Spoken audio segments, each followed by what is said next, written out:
হাতের কাছে থাকা সামান্য কিছু উপকরণ দিয়ে ঘরোয়াভাবে এই পিৎজাটা আমি বাসায় তৈরি করেছি বাচ্চাদের জন্য। আর এই পিৎজাটাতে আমি যেসব উপকরণ ব্যবহার করেছি সবগুলো উপকরণ সবসময় আমাদের হাতের কাছেই থাকে। তো কিভাবে আমি এই পিৎজাটা তৈরি করলাম সেটাই আমি আমার আজকের ভিডিওতে আমার আপুদের সাথে শেয়ার করব। আসসালামু আলাইকুম, কেমন আছেন সবাই? আশা করি সবাই খুব ভালো আছেন, সুস্থ আছেন। সুমির সংসারের আরও একটি নতুন ভিডিওতে আপনাদের সবাইকে আমন্ত্রণ জানাচ্ছি। আশা করব আমার আজকের ভিডিওটি আপনাদের কাছে ভালো লাগবে।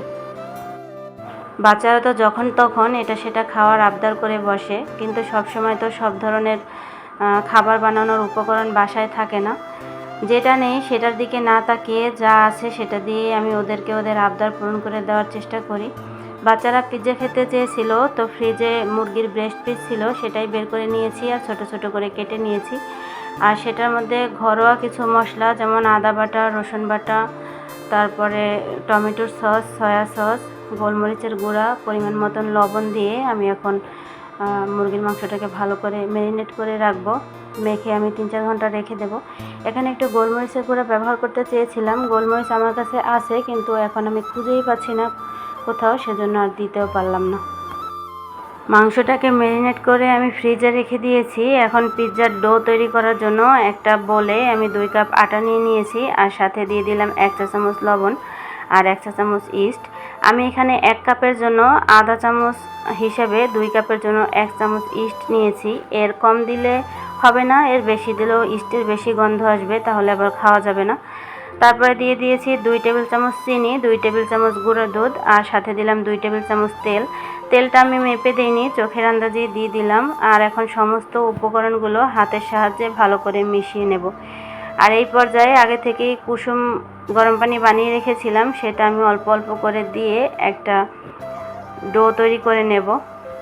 ভিডিওর এই পর্যায়ে আমার প্রিয় দর্শকদের উদ্দেশ্যে একটা কথা বলে নিচ্ছি, যারা এখন পর্যন্ত আমার ভিডিওর সাথে আছেন কিন্তু একটা লাইক দিতে ভুলে গেছেন, তারা মনে করে অবশ্যই একটা লাইক দিয়ে দিন। আপনাদের একটা লাইক আমার ভিডিওর জন্য অনেক গুরুত্বপূর্ণ। আপনার একটা লাইকই পারে আমাকে আমার গন্তব্যে পৌঁছাতে অনেক সাহায্য করতে। ডোর উপরে একটু তেল মেখে নিয়ে আমি এটাকে ফোলার জন্য রেস্টে রেখে দিচ্ছি। আর মাংসটা ম্যারিনেট হয়ে গেছে, এখন আমি মাংসটা রান্না করে নেব। তো মাংসতে সব মশলা দিয়েছিলাম, শুধু পেঁয়াজ আর তেল বাদে। এখন তেল গরম করে পেঁয়াজটা ভেজে নিয়েছি, তার মধ্যে ম্যারিনেট করে রাখা মাংসটা দিয়ে কিছুক্ষণ ভেজে নিয়ে এখন অল্প একটু ঝোলের পানি দিয়ে দিলাম। আর স্বাদ বাড়ানোর জন্য এতে আমি আরও একটা উপকরণ দিয়ে দেব, সেটা হচ্ছে গুঁড়া দুধ। তো এই গুঁড়া দুধটা দিয়ে আমি একদম মাংসটাকে জাল দিয়ে পানিটা শুকিয়ে একদম ভাজা ভাজা করে নেব, তাহলেই কিন্তু আমার মাংসটা একদম রেডি হয়ে যাবে। আর আমি কিন্তু এটা কোনো রেসিপি ভিডিও শেয়ার করছি না, আমি কিভাবে ঘরোয়াভাবে বানাই সেটাই আমি আমার দর্শকদের সাথে শেয়ার করছি। তো ভিডিওতে কোনো ভুল থাকলে অবশ্যই আমাকে কমেন্ট করে জানাবেন। আর ডোটা যে ফুলতে দিয়েছিলাম সেটা কিন্তু 2-3 ঘন্টা পরে যে ফুলে এরকম ডাবল হয়ে গেছে। আর এটা যদি আমি ইনস্ট্যান্টভাবে ফুলাতে চাইতাম তখন এই বাটির নিচে একটা পাতিলে গরম পানি দিয়ে রাখতাম, তাহলে আধা ঘন্টার মধ্যেই ফুলে যেত। আমার হাতে যেহেতু সময় ছিল তো আমি এমনিতেই রেখে দিয়েছিলাম। ইস্ট ভালো হলে এভাবে এমনিতেই ফুলে যাবে। তো এখানে একটা 12 ইঞ্চির পিৎজা মোল্ড নিয়েছি, এখন সেই মোল্ডের উপরে একটু ময়দা ছিটিয়ে দিলাম। এটা দেওয়ার দরকার পড়ে না, একটু কেরামতি করলাম আর কি। আর ডোটা যে বানিয়ে রেখেছিলাম সেটা এখন পিৎজা প্যানের উপরে একদম সমানভাবে ছড়িয়ে দেব। আমার এই পিৎজা প্যানটায় 1.5 কাপ আটার ডো নিলেই হয়ে যায়, কিন্তু আমি অনেক দিন বানাই না তো আমার খেয়াল ছিল না। আমি 2 কাপ আটার ডো বানিয়ে নিয়েছি, তো আমার পিৎজার রুটিটা কিন্তু একটু মোটা হয়ে গিয়েছিল। যাই হোক, নিজেরা খাবো তো সমস্যা হবে না। তো আমার কাছে পিৎজা সস নেই, টমেটো সস ছিল, সেটাই আমি দিয়ে দিলাম পিৎজার রুটিটার উপরে। আর রুটিটা আমি কাঁটা চামচ দিয়ে একটু ফুটো ফুটো করে নিয়েছি, সেটা তো আপনারা অবশ্যই দেখতে পেরেছেন। এখন টমেটো সসটা আমি পুরো রুটিটার উপরে দিয়ে দিয়েছি ছড়িয়ে। আর এখন এই যে মাংসটা যে রান্না করে রেখেছিলাম সেটা আমি এই রুটির উপরে সুন্দর করে ছড়িয়ে দিচ্ছি। আর উপরে আরও একটু টমেটো সস দিয়ে দিয়েছি। তো আমার কাছে চিজ নেই, আমি চিজও ব্যবহার করব না। পিৎজা বানালে যে চিজ দিতেই হবে এটা কি কোনো কথা? না দিলেও তো পিৎজা হয়। কিন্তু একটা হাসির বিষয় হচ্ছে কি জানেন, আমার কাছে কিন্তু অরিগ্যানো ছিল, এটা নেই সেটা নেই দেখতে দেখতে অরিগ্যানো যে ছিল সেটা আমি দিতেই ভুলে গেছি। আর আমার মনে পড়েছে পিৎজা খাওয়ার পরে। তো এখন একদম 250 ডিগ্রিতে আপ ডাউন হিট অন করে আমি 20 মিনিটের জন্য পিৎজাটা ওভেনে দিয়ে দিলাম। আর আমি কিন্তু ওভেন কোনো প্রিহিট করিনি। 20 মিনিট পরে আমার পিৎজাটা কিন্তু একদম রেডি। পিৎজাটা দেখতে অনেক সুন্দর হয়েছে। তো আমি এখানে পিৎজা সস ব্যবহার করিনি, কোনো ধরনের চিজ ব্যবহার করিনি, অরিগানো ব্যবহার করিনি। তারপরেও পিৎজাটা কিন্তু খেতে মাশাআল্লাহ অসাধারণ হয়েছিল। আমি যেহেতু গ্রামে থাকি, ইচ্ছে করলেও কিন্তু আমার কাছে পিৎজা কিনে খাওয়া সম্ভব নয়। আর এরকমের একটা পিৎজা কিনে খেতে গেলে আমাকে কিন্তু অনেক টাকা গুনতে হতো। তো ঘরোয়া মশলায় সাধারণভাবে আমি যেভাবে পেরেছি সেভাবেই পিৎজাটা বানিয়ে নিয়েছি। আর এটা কিন্তু একদম স্বাস্থ্যসম্মত, নিশ্চিন্তে খাওয়া যাবে।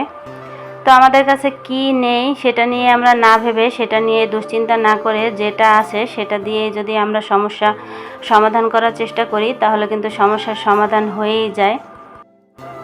পিৎজাটা কিন্তু এই পর্যায়ে অনেক গরম আছে। এখন আমি পিৎজাটাকে স্লাইস করে নিচ্ছি। তো আমার পিৎজা কাটার আছে, কিন্তু সেটা দিয়ে পিৎজা কাটতে আমার একদমই ভালো লাগে না। সেটা দিয়ে কাটতে গেলে উপরের টপিংগুলো সরে যায়। তো আমি কাজের সুবিধার জন্য এভাবে খুন্তি দিয়েই কিন্তু পিৎজাটা স্লাইস করে নিই সবসময়। আপনারাও এভাবে ট্রাই করে দেখতে পারেন, আশা করি আপনারা নিরাশ হবেন না। পিৎজা কাটারের থেকে খুন্তি দিয়েই কিন্তু পিৎজা কাটাও যায় ভালো এবং এই যে তোলাও যায় ভালো। তো ওই যে বলেছিলাম পিৎজার রুটিটা একটু মোটা হয়ে গেছে, কোনোই সমস্যা নেই। একদম নিচটাও সুন্দর মতন বেক হয়েছে, পুড়েও যায়নি আবার একদম কাঁচাও থেকে যায়নি। আর রুটিটা কিন্তু অনেক সফট হয়েছে। তো আমার আজকের ভিডিওটি আপনাদের কাছে কেমন লাগলো অবশ্যই কমেন্ট করে জানাবেন। আপনাদের একটি সুন্দর কমেন্ট আমাকে আরও একটি ভিডিও তৈরি করতে অনেক উৎসাহ যোগায়।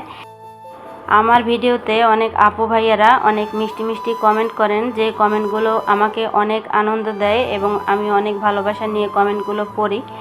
আপনারা যেভাবে ভালোবাসা দিয়ে আমার সাথে আছেন, পাশে আছেন, আশা করব ভবিষ্যতেও এভাবেই আমার পাশে থাকবেন।